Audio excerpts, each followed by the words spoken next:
Nah, inilah Sobat Tani, padinya Mbak Yasmini lagi minum air siang-siang begini biar seger. Ya, ibarat kayak minum es ya Sobat Tani. Ini padinya karena memang saat ini kekurangan air karena memang memasuki musim kemarau ini, lahan sawah menjadi kering saat ini. Terus ini lahan tegalan dan bukan sawah irigasi. Tentunya mengandalkan air hujan pastinya.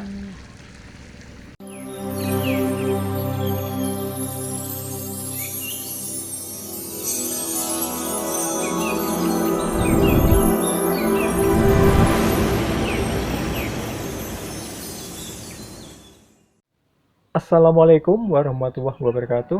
Apa kabar Sobat Tani semua? Ketemu lagi dengan saya di Yo Tani Channel. Oke Sobat Tani, saat ini kita sedang mereview penyedotan air untuk mengairi tanaman padi di sawah.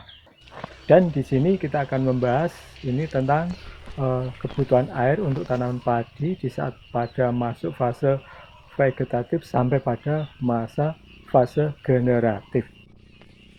Jane apik ya parine. Ya, memang Sobat Tani, ini tanaman padi ini memasuki masa ini generatif ya. Karena sebentar lagi padi akan keluar malai dan tentunya ini sangat membutuhkan air untuk ini ya, pembentukan batang juga ini buah tanaman padi. Ya, memang Sobat Tani, air ini sangat penting ya. Karena memang menjadi salah satu sumber utama tumbuh dan berkembangnya ini tanaman padi.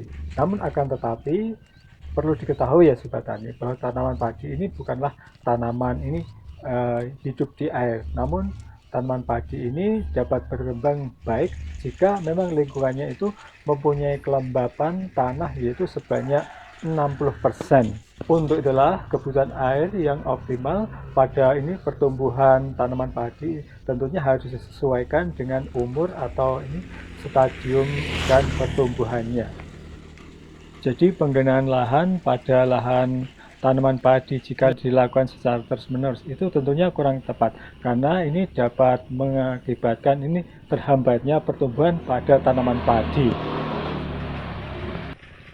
Nah, untuk kebutuhan air pada tanaman padi untuk menghasilkan 1 kilo gabah itu yaitu sebanyak 1432 liter. Ya, hal ini tentunya lebih tinggi daripada tanaman jagung yang memang membutuhkan air sebanyak yaitu 1150 liter untuk menghasilkan 1 kilogram jagung. Oh ya Sobat Tani, ini untuk berdasarkan fase pertumbuhan tanaman padi, ini biasanya itu melalui proses pemberian air dibagi ke dalam ini fase pertumbuhan vegetatif atau perbanyakan anak dan fase generatif atau fase reproduksi. Nah, adapun mekanisme pemberian air yang efektif dan efisien untuk tanaman padi ini adalah sebagai berikut. Nah, untuk yang pertama yaitu persemaian. Pada saat di persemaian, maka benih padi atau gabah yang disemai ini sangat memerlukan pengairan, yaitu untuk mempermudah proses perkecambahan dan pertunasan. Kemudian yang kedua yaitu pengolahan tanah. Nah, pada saat pengolahan tanah ini sebaiknya lahan sawah ini digenangi air dengan maksimal sehingga proses pembajakan atau pengolahan tanah ini dapat dilakukan secara baik dan tanah terolah secara ini sempurna. Terus yang ketiga yaitu saat pindah tanam. Pada saat pindah tanam ini kondisi air ini cukup macak ya atau ketinggiannya sekitar ini 1 sampai 2 cm. Sehingga ini untuk proses pindah tanam ini dapat berjalan dengan baik dan lancar terutama jika memang menggunakan alat tanam ya atau ini press transplanter ya. Kemudian yang keempat yaitu fase pembentukan anakan. Nah, pada fase ini lahan perlu digenangi dengan ketinggian air yaitu sekitar 2 sampai 4 cm dan dibiarkan sampai ini tanah retak-retak secara halus ya. Kemudian setelah itu kembali lahan digenangi dan dilakukan secara terus-menerus sampai ini menjelang masa keluarnya malai. Proses ini dilakukan agar ini tanaman padi dapat beranak dengan maksimal. Terus yang kelima yaitu pada masa pemupukan. Nah, pada masa pemupukan ini dilakukan dengan kondisi air macak-macak ini agar ini pemupukan sehingga pupuk yang ditaburkan itu tidak tercuci dan terbawa oleh air. Dan airnya sudah mulai jalan, terlihat nampak itu selangnya terisi air pelendung-pelendung gitu ya Sobat Tani. Terus yang keenam yaitu saat masa penyiangan, yaitu sebelum proses penyiangan ini dilakukan.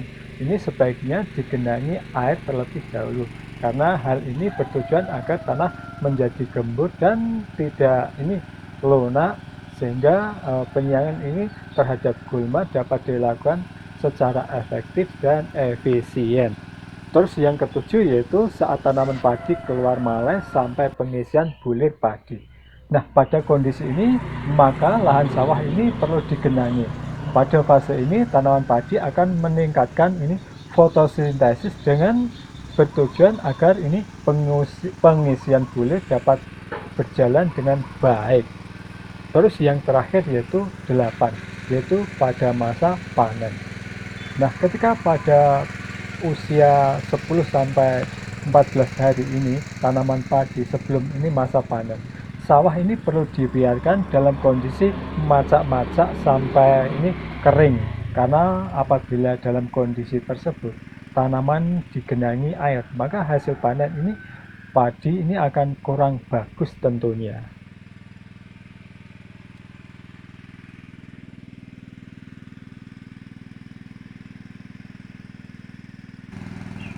Nah, demikianlah obrolan singkat ini.